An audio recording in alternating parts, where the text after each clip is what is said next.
आप इसकी आवाज उठाओगे तो आप बीजेपी के दलाल कहलाओगे, क्योंकि मुसलमान को आदत है चुप रहने की। अगर चुप रहोगे तो समाजवादी कहलाओगे, चुप रहोगे तो कांग्रेसी कहलाओगे, अगर आवाज उठाओगे तो बीजेपी के दलाल कहलाओगे।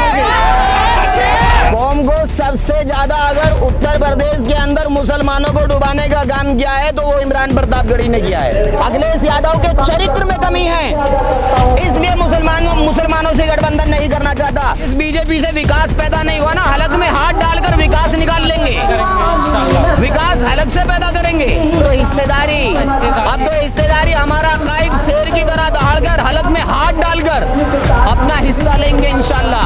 अब गुलामी नहीं करेंगे। शिवपाल यादव जो है वो बीजेपी को फायदा नहीं पहुंचाने के, रावण जो है बीजेपी को फायदा नहीं पहुंचाने के, आम आदमी पार्टी जो है बीजेपी को फायदा नहीं पहुंचाने के। बस दिक्कत जो है, क्योंकि दिक्कत नहीं है, घबराहट है, हमसे दिक्कत नहीं है।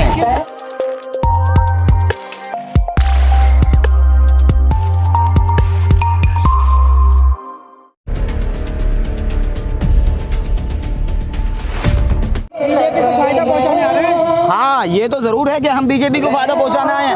अक्सर आप हमसे यही तो सवाल करते हैं कि हम बीजेपी को फायदा पहुंचाने आए हैं। आज मैं आपसे एक बात पूछना चाहता हूं, बिहार के अंदर ऑल इंडिया मजलिस इत्तेहादुल मजलिस जो है मात्र 20 सीटों पर इलेक्शन लड़ी थी, लेकिन उसके बाद ऑल इंडिया मजलिस ने 1 सीट गठबंधन की जीती और 5 सीट जो है अपनी जीती और 11 सीटों पर आरजेडी जीती।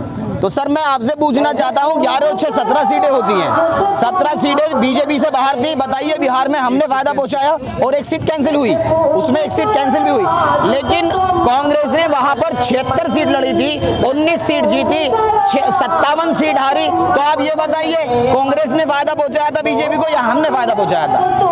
आखिर उत्तर प्रदेश के अंदर हमसे ये सवाल रहता है कि हम बीजेपी को फायदा पहुंचाने आए हैं। अखिलेश यादव के चाचा जो है शिवपाल यादव जो है वो बीजेपी को फायदा नहीं पहुंचाने के, रावण जो है बीजेपी को फायदा नहीं पहुंचाने के, आम आदमी पार्टी जो है बीजेपी को फायदा नहीं पहुंचाने की। बस दिक्कत जो है, क्योंकि दिक्कत नहीं है, घबराहट है, हमसे दिक्कत नहीं है। घबराहट इस बात की है कि ऑल इंडिया मजलिस इत्तेहादुल मुस्लिमीन का कारवां जिस तरह से बढ़ रहा है, आंधी की तरह, हर एक दल के दिल में ये ख्वाहिश है कि हम मजलिस से जो है गठबंधन कर लें, लेकिन खुल के सामने नहीं आना चाहते। खुल के सामने इसलिए नहीं आना चाहते कहीं इनका लीडर पैदा ना हो जाए। लीडर से क्या दिक्कत है? उन्हें लीडर से दिक्कत है क्योंकि आज तक मुसलमान से गुलामी कराई है। आज तक मुसलमान से सिर्फ गुलामी के अलावा बताइए दूसरा काम क्या दिया है उन्होंने?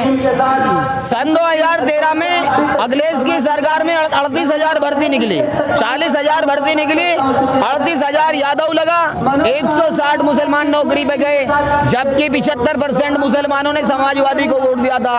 सिर्फ इस बात का डर है सर। जी सर, अब तो हिस्सेदारी हमारा कायद शेर की तरह दहाड़कर हलक में हाथ डालकर अपना हिस्सा लेंगे इंशाल्लाह। अब गुलामी नहीं करेंगे। बीजेपी को कौन रोकेगा फिर? और मैं बताऊंगा, जिस बीजेपी से विकास पैदा नहीं हुआ ना, हलक में हाथ डालकर विकास निकाल लेंगे, विकास हलक से पैदा करेंगे। और बीजेपी कौन रोकेगा? बीजेपी कौन रोकेगा? मैं आपसे पूछना चाहता हूं सर, इस वक्त उत्तर प्रदेश के अंदर अगर भाजपा की कोई भी टीम है तो वो कांग्रेस है, और भाजपा का अगर सबसे मजबूत विपक्ष है तो ऑल इंडिया मजलिस है।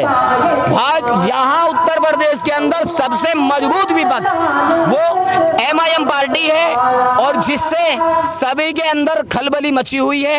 आप देख लेना, आने वाला वक्त में अगर गठबंधन हमारा होता है तो हम 100 सीट पे लड़ेंगे, 100 सीट पे लड़ेंगे। अगर गठबंधन नहीं हुआ तो 403 सीट पर इंशाल्लाह ऑल इंडिया मजलिस इत्तेहादुल मुस्लिमीन इलेक्शन लड़ेगी।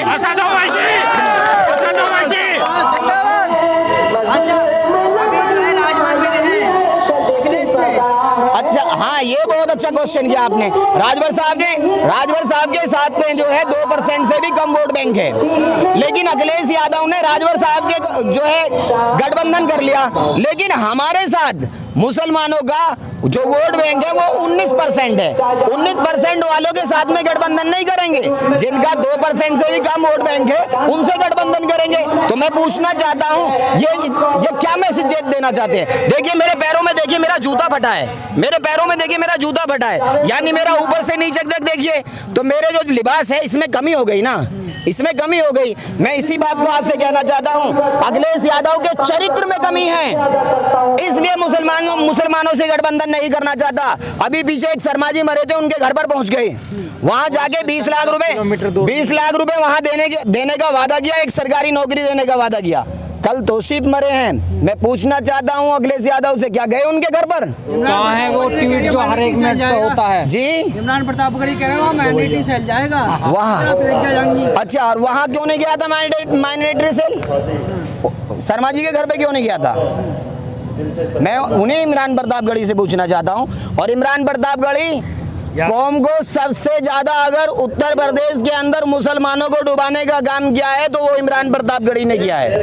वो इसका रीजन मैं आपको बताता चलूं, सबसे जो हाथ का पंजा कांग्रेस का है वो खूनी पंजा है कि उत्तर प्रदेश के अंदर सबसे बड़ा विवाद जो बोया गया था, जिसका बीजेपी ने फायदा उठाया, बाबरी मस्जिद का, उसमें सबसे ज्यादा अहम रोल समाजवादी और कांग्रेस का है। सबसे पहली बात जिसका आज बीजेपी पूरे तरीके से फायदा उठा रही है। इमरान प्रतापगढ़ी तो कह रहे हैं कांग्रेस को वोट दे मुसलमान, ये रोकेगी बीजेपी को। जी, कांग्रेस को वोट दे मुसलमान। जिस उर्दू जबान में इमरान प्रतापगढ़ी नज़म पढ़ते हैं और उर्दू जबान को हिंदुस्तान की गंगा जमनी तहजीब कहते हैं, मैं उसी इमरान प्रतापगढ़ी से पूछना चाहता हूं कि सन 70 में बैनामे उर्दू में हुआ करते थे, उस उर्दू जबान को किसने खत्म किया? नाजिम भाई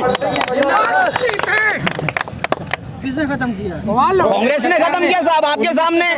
1970 में जो उर्दू में बैनामे हुआ करते थे, किसने खत्म किया उसको? कांग्रेस ने बचाएगी देश को। देखिए कन्हैया कुमार कह रहे हैं कि कांग्रेस को बचाएगी, कांग्रेस बचाएगी देश को। कन्हैया कुमार के साथ में उमर खालिद भी थे।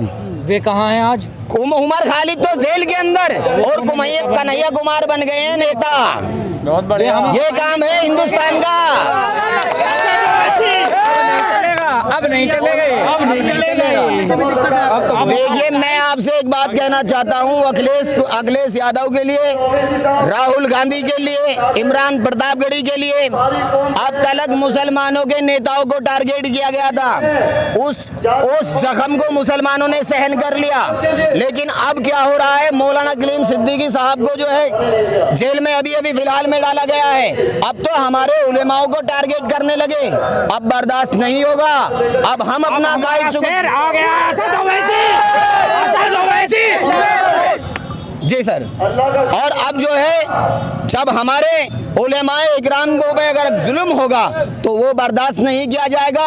और मुसलमानों को देख लेना, इंशाअल्लाह अल्लाह ने चाहा एकजुट होकर जो है अपनी जो है नागरिकता का सबूत देंगे और हिस्सेदारी पेश करेंगे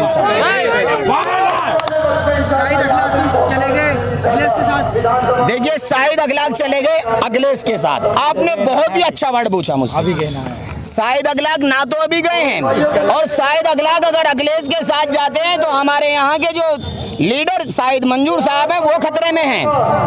अगर शाहिद अखलाक गए तो शाहिद मंजूर की जो है कुर्सी खतरे में है। और शाहिद अखलाक अगर बसपा में जाते हैं तो याकूब कुरैशी की कुर्सी खतरे में है। यहाँ एक ही लीडर रहेगा, अगर जाते तो अब से पहले चले जाते। ये मेरा आपके लिए सवाल है। डासना में जो मुसलमान कह रहे हैं कि हम अखिलेश की कोशिश से जिंदा हैं, असल में उन्हों के आंखों पर, जैसे मेरी आंखों पे ये चश्मा लगा है, उनकी आंखों पर एक अंधभक्ति का चश्मा लगा है। अंधभक्ति का चश्मा लगा है क्योंकि वो लोग हैं जिन्हें दलाली करने की आदत पड़ी है, मैं उन्हीं लोगों से पूछना चाहता हूँ, 18% आरक्षण कहकर जो है अखिलेश यादव सन 2012 में सत्ता में आए थे। आरक्षण का मतलब होता है हिस्सेदारी, यानी 100 नौकरियां अगर निकली तो 18 नौकरियां मुसलमानों की होनी चाहिए। मैं उन्हीं डासने वालों से, मसूरी वालों से, ढवारसी वालों से, नाहल वालों से, खिजरा वालों से, देहरा वालों से पूछना चाहता हूँ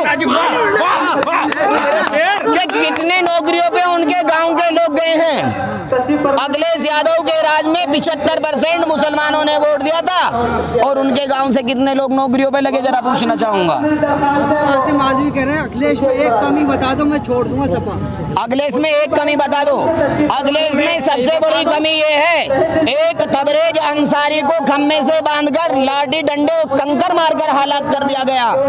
और उसी अबू आजमी के लिए मेरा ये जवाब है कि अखिलेश ने उस तबरेज अंसारी के लिए एक ट्वीट तक नहीं किया। असद ओवैसी, असद ओवैसी। वो तो झारखंड का मामला था। वो झारखंड का मामला था, हाँ, तो लेकिन मेरा कायद तो हैदराबाद में था। मेरे कायद ने क्यों पार्लियामेंट में उसका मुद्दा उठाया? आपसे एक बात कहना चाहता हूँ, मैं आपसे एक बात कहना चाहता हूँ।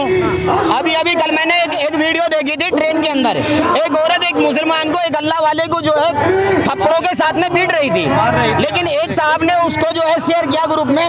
मैंने उनसे पूछा कि इसको शेयर करके क्या साबित करना चाहते हो? उन्होंने कहा कि मैं दुनिया के सामने इस रिपोर्ट को रखना चाहता हूँ। मैंने उनसे कहा कि इस रिपोर्ट को रख के आप क्या फायदा करना चाहते हो? उन्होंने कहा कि मैं चाहता हूँ कि इसकी आवाज उठे। मैंने कहा अगर आप इसकी आवाज उठाओगे तो आप बीजेपी के दलाल कहलाओगे, क्योंकि मुसलमान को आदत है चुप रहने की। अगर चुप रहोगे तो समाजवादी कहलाओगे, चुप रहोगे तो कांग्रेसी कहलाओगे, अगर आवाज उठाओगे तो बीजेपी के दलाल कहलाओगे।